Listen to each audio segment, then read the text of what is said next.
हम जेन जी का जिक्र आज आपसे क्यों कर रहे हैं, वो भी तब जब देश में लोकसभा चुनाव है, चुनाव प्रचार चरम पर है, दूसरा फेज चुनाव का हो चुका है और आगे के फेज बचे हैं। तो ऐसे में हम आपसे आज जेन जी की बात क्यों कर रहे हैं। ये जो चेहरे आपने कुछ देर पहले वॉल पे देखे थे, जिनको हम आज जेन जी की कैटेगरी में कह रहे हैं, ये सब आपको चुनाव प्रचार के दौरान जमीन पर, ट्रैक्टर पर, सड़क पर दिख रहे होंगे, लेकिन इनकी ताकत बताते हैं। जो जेन जी क्या है उसकी ताकत। पिछली बार बीजेपी को 22 करोड़ 90 लाख 70,000 लगभग 870 वोट मिले थे।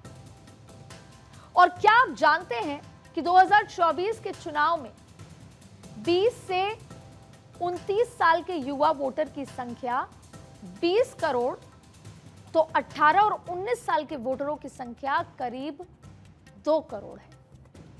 मतलब अगर 29 साल तक के वोटर एक तरफा होकर किसी भी पक्ष के लिए वोट डालते हैं तो फिर उस पार्टी की सरकार बनने से कोई नहीं रोक सकता। ये इंपैक्ट, ये ताकत आपको बताना चाह रहे हैं और इसी से जोड़कर आज पूरा शो करेंगे कि ये जेन जी की ताकत क्या है। अगर इन्होंने ठान ली और एकजुट हो गए तो उस पार्टी की सरकार को बनने से कोई नहीं रोक सकता है। 2024 चुनाव चल रहा है। चुनाव में जो वोटर पहली बार मतदान करेंगे वो है जेन जी। वही इस बार के चुनाव में इस उम्र के कुछ चेहरे काफी एक्टिव हैं। कुछ चेहरे हमने आपको दिखाए, कुछ चुनाव प्रचार कर रहे हैं तो कुछ खुद चुनावी मैदान में किस्मत भी आजमा रहे हैं। देखिए, अब जो हम प्रत्याशियों की बात करेंगे या चुनाव प्रचार में उतरने जो जितने भी चेहरों की बात करेंगे जो उतरे हुए हैं, तो आज हमारा मसला परिवारवाद से नहीं, उनके परिवार से या फिर ना कोई राजनीति से पहले सक्रिय है, कुछ लोगों के हैं, तो आज परिवारवाद एक मुद्दा नहीं है। लेकिन हम यहाँ परिवारवाद जैसी कोई बात नहीं कर रहे हैं। हम बात कर रहे हैं उन काबिल और होनहार बच्चों की जो आगे जाकर देश के लिए नीतियां बनाने वाले हैं। और यही बात पीएम मोदी भी कहते हैं और सिर्फ कहते नहीं, ये बीजेपी की स्टाइल ऑफ पॉलिटिक्स का अहम हिस्सा भी है। दरअसल बीजेपी के आप जितने भी बड़े नेताओं को देखते हैं, उनकी पत्नियां मिलकर देश भर में कमल सखी एक मंच चलाती हैं। कई महिलाएं इसका हिस्सा हैं, जो मंत्रियों की वाइफ्स हैं, हिस्सा हैं इसका। ये महिलाएं कई सामाजिक कार्यक्रमों में शामिल होती हैं, लोगों तक सरकार की योजनाओं की जानकारी पहुंचाती हैं। और इतना ही नहीं, इन नेताओं के बच्चों का भी एक ग्रुप है जो बचपन से ही खुद को राजनीति की बारीकियों के साथ धार दे रहा है। अब चलिए आपको देश के 3 सियासी घरानों के 3 बच्चों के बारे में बताते हैं। पहली है काश्विनी गहलोत। अशोक गहलोत की पोती हैं और वैभव गहलोत की बेटी हैं। क्लास 9 में पढ़ती हैं और अपनी परीक्षा खत्म करके अपने पिता के चुनाव प्रचार में लगी हुई हैं। काश्विनी केवल ग्राउंड ही नहीं बल्कि सोशल मीडिया के जरिए भी लोगों से जुड़ने का प्रयास कर रही हैं।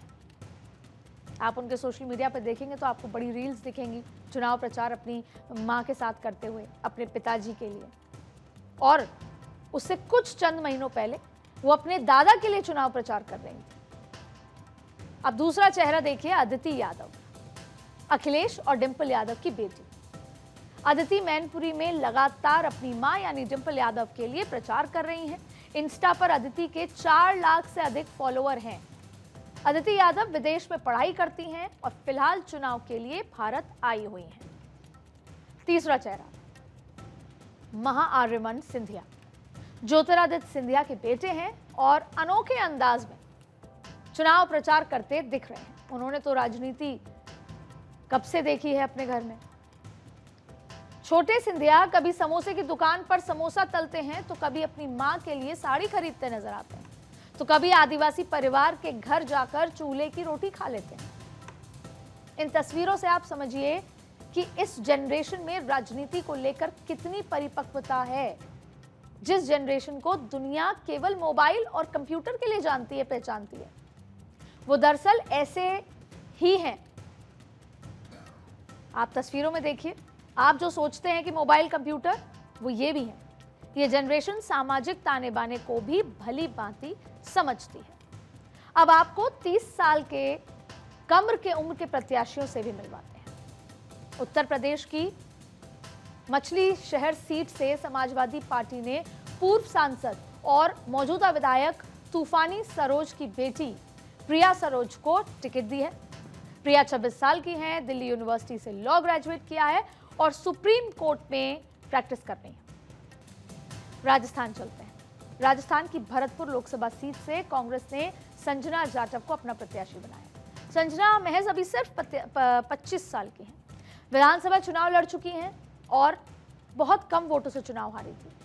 2021 में जिला परिषद की सदस्य बनी थी और उसके बाद राजनीति में अपनी पकड़ मजबूत की। बिहार की समस्तीपुर सीट पर लोकसभा जनशक्ति पार्टी की टिकट पर चुनाव लड़ रही हैं शांभवी चौधरी। सबसे युवा प्रत्याशी हैं। शांभवी के पिता अशोक चौधरी सीएम नीतीश कुमार के करीबी हैं और ससुर कुणाल किशोर रिटायर्ड आईपीएस अधिकारी हैं और बिहार राज्य धार्मिक न्यास बोर्ड के अध्यक्ष भी हैं। शांभवी चौधरी ने दिल्ली विश्वविद्यालय से इकोनॉमिक्स से पढ़ाई की और सोशल लॉ से पीएचडी भी की और काफी समय से सामाजिक कार्यों से जुड़ी रही हैं। अब बात करते हैं यूपी। बहुत चर्चित सीट है कैराना। कैराना सीट से समाजवादी पार्टी ने 29 वर्षीय इकरा चौधरी को टिकट दिया है और इकरा बहुत पॉपुलर है, आजकल बहुत चर्चा में रहती है। इकरा ने दिल्ली यूनिवर्सिटी की लेडी श्रीराम कॉलेज से ग्रेजुएशन किया और उसके बाद यूनिवर्सिटी ऑफ लंदन से मास्टर्स किया है। इकरा कैराना से लगातार तीसरी बार विधायक है। इस समय अगर राजस्थान में सबसे अधिक किसी सीट की चर्चा है तो सीट है जैसलमेर बाढ़। वजह आपको बताते हैं। इसकी वजह है 26 साल के निर्दलीय विधायक रविंद्र सिंह भाटी। हाल ही में विधानसभा का चुनाव जीता, चुनाव लड़े, चुनाव जीत गया। उनकी रैलियों में आ रही भीड़ ने बीजेपी और कांग्रेस दोनों ही दलों की चिंता बढ़ाई हुई है और सोशल मीडिया पे तो जबरदस्त उनके फॉलोअर्स हैं। राजस्थान के सामान्य परिवार से आते हैं वो रविंद्र सिंह भाटी। 2019 में एबीवीपी के जरिए छात्र राजनीति में अपनी शुरुआत की थी। इसके अलावा आकाश आनंद, नाम सुना होगा, जो मायावती के छोटे भाई आनंद कुमार के बेटे हैं, वो भी इस चुनाव में काफी सक्रिय हैं। 28 साल के आकाश ने लंदन की एक यूनिवर्सिटी से एमबीए की पूरी पढ़ाई की और कई बड़ी कंपनियों के साथ काम भी कर चुके हैं और 2016 में राजनीति में सक्रिय हैं और आजकल अपने कई बयानों के लिए इंटरव्यूज के चलते चर्चित भी हैं।